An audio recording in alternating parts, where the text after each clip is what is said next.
So I'm here with Sarah Schulman, who's been doing a lot of work recently on young people as researchers. Sarah, can you tell us a bit about that? Sure. Well, the model of young people as researchers is to give them the openness and the space to be able to create their own research questions in their own language. So most traditional research is written by adults, and while young people may be the subjects of it, they're not be able to really direct the content. And how do we get young people involved in research? Any tips for people trying that? Sure. Well, one of the things that we do is we work with particular communities of young people. So we go to work with homeless shelters of young people, within schools, within lots of different contexts. We upskill them, and then we have a very direct output for them to bring their research to, so that they feel like that action part of the research is really being dealt with. You were telling me earlier that the outcome, the product's quite important there. Absolutely.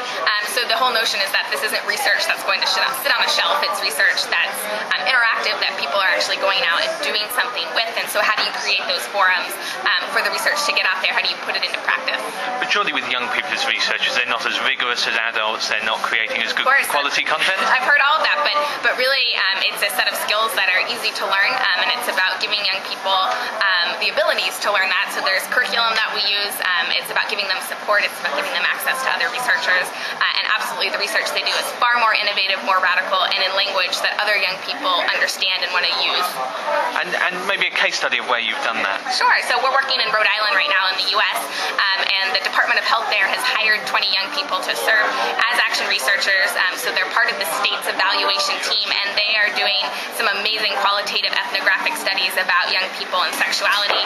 And the stuff that's emerging there is stuff that adults would never have even asked about, because it's so off their radar screen.